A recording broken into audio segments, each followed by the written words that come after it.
আর ওই পশ্চিম পাড়ার জমিটা দেখে আসি। চলেন যাই চলেন। এদিক তো আর ক্ষেতের কি অবস্থা, এই জমি জমা তো ফসল চাষ হচ্ছে তো ঠিক মতো। দেখেন ফুল হয়েছে, আমাদের কাটতে হবে রাজা সাহেব। ও আচ্ছা, কিছুদিন বাদে কাটো। হ্যাঁ হ্যাঁ রাজা সাহেব, ঠিক আছে, চলো। চলেন যাই রাজা সাহেব।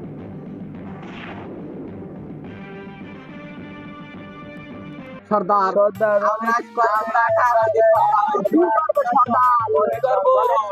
করবো। আমি তোমাদের বলে দিচ্ছি আমার সাথীরা, বন্ধুরা আমার, আর আমরা জমিদারের কাছে আমরা বন্দী হয়ে আছি। এখন এর একটা ব্যবস্থা আমাদের করতে হবে। এভাবে আর কতদিন থাকবো সর্দার? তোমরা আর 2-4-5 দিন ওয়েট করো, দেখি তোমাদের খাওয়ার ব্যবস্থা আমি করতেছি। এভাবে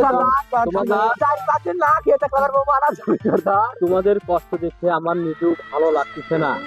এখন কি আর করব, তাহলে একটা কাজ করি, এখন সর্দারের কাছে যা দেখা লাগবে, দেখি সর্দার জমিদারের কাছে যাওয়া লাগবে। দেখি জমিদার কি বলে। জমিদার আমাদের জায়গা তো আমাকে কব্জ করে নিয়ে নিছে, এখন আমরা কি করব? সর্দার যা ভালো হয় সেটাই করবি সর্দার। আচ্ছা ঠিক আছে, দেখি আমি ব্যাপারটা আমি দেখতেছি। সর্দার আমি খিদের যন্ত্রণায় আর থাকতে পারতেছি না, আমি এখন এই রাজ্য ছেড়ে চলে যাব। আরে তোকে কি বলবো, তুই ছোট মানুষ, তোকে আমি কি বলবো, আমি নিরুপায়, আমি কিছু বলতে পারছি না। তুই যা কর তাই কর। ও ছোট মানুষ, শীতের বেলা ছটফট করলো, আমার তো বড় মানুষ, আমরা না একদিনের ধরে ধরে থাকবো না। দেখ ওই তো খুঁজে মুজে ওকে নিয়ে আয়, ওরা কই গেল, ছোট মানুষ অনেক অন্ধকার হয়ে গেল, যা ওকে খুঁজে নিয়ে আয়, আবার বাগে টাকে ও খাইতেও পারে। যা তোরা বুঝতে পারছিস না, যা যা ওকে ধরে- চলো চলো চলো চলো সবাই চলো।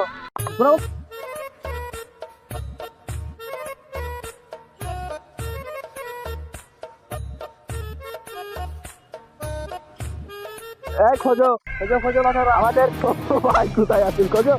এই চশমা, এই খোঁজো, এই দেখ দেখ ভালো করে দেখ, এই দেখ, এই দেখ খোঁজ, আমাদের ছোট হারিয়ে গেছে, খোঁজ। আমার যে খিদে লাগছে, আমি ছোট ছোট কাঁঠালি আম খাবো।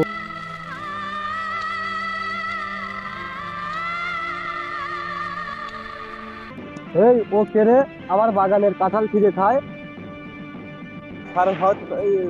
তাকে দেখতেছি। ও ধরে নিয়ে আয়। চল চল চল রাজা সাহেবের অর্ডার একটু চল ধরে নিয়েছি। আমাদের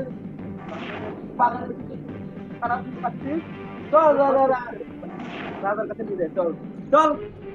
রাজা সাহেব এই যে তাকে ধরে নিয়ে আসি রাজা সাহেব। এই তো এত বড় সাহস কে দিছে, তুই আমার গাছের কাঁঠাল খাস? হ্যাঁ, এ ওকে ধরে মারিয়ে এ রাজ্য ত্যাগ কর।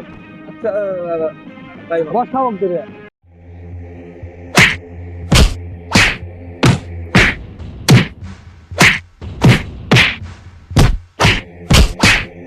রাজা সাহেব সে মারা গেছে, তাকে তাকে কি করবো আমরা?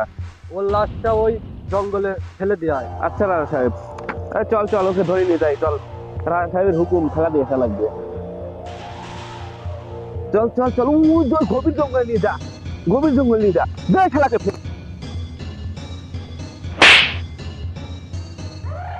চল চল খালাকে ফেলে দিয়েছি, ভালো হয়েছে। রাজা সাহেব তাকে ফেলে দিয়েছি। হ্যাঁ চল, এখন আমাদের রাত্রে আমরা ফিরে যাই। চলেন রাজা সাহেব। খোদাক ভালো করে দেখ, কত গাছের তলে পড়ে তুই আসলে মাথায় রাখতে পারছিস। সর্দার সর্দার লেগে পাইছে,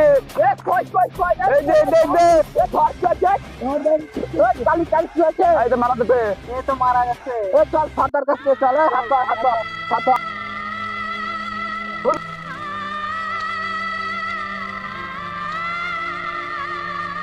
সর্দার পাইছে, সর্দার পা দেখবে। সর্দার সর্দার দেশের কি অবস্থা সর্দার? হাল কে করছে? সর্দার ওর হাতে একটা কাঁঠাল ছিল, নিশ্চয় জমিদারের কাঁঠাল খেয়েছে বলে সে হত্যা করেছে সর্দার। এই যন্ত্রণা জ্বালা যন্ত্রণা আমরা আর সইব না। সর্দারের জমিদারের প্রতিশোধ আমরা নিতেই হবে, ওর মোকাবেলা আমরা করবোই। হে সর্দার, সর্দারের বিচার করবো আজকে। হে সর্দার চলো, ভুললো ভুললো ভুললো ভুললো ভুললো ভুললো। একটা নিরীহ বাচ্চাকে আপনি কি করেছেন জমিদার সাহেব? এর বিচার করুন জমিদার সাহেব। করেন জমিদার সাহেব, আপনাকে তো কাজটা ঠিক করেন নাই তোমরা। এর বিচার করুন, না হলে বিচার আমরা করব। কি ওর অপরাধ ছিল? এই ফকিন্নির বাচ্চারা, তোরা আমার খাই, আমার করিস, আমার ফসলি তোরা ক্ষতি করিস। তোর এই পুষকে আমার গাছের কাঁঠাল খাওয়া হয়েছে, মারবে না কেউ ছেড়ে দেব? জমিদার সাহেব, এই অন্যায় আমি আর মেনে নেব না। আর কত কাল সহ্য করবো এই দুনিয়া আমরা? আমার বন্ধুরা, আমার এই সর্দারের জমিদারের লোকে ধরো। জান বাসা, জান বাসা, জান বাসা, বাসা। আমি যাইছি আজকে আর আমি যাচ্ছি না। আজকে রাজা মাজা ফুলটুবেলা বেরিয়ে আছে একবারে। আজ আর যাচ্ছি না আমি, যাতার ভিতরে আজকে রাত রাত কাটা দেবো একবারে। বাবা, বাবা, আজকে যান বাসা, যান বাসা।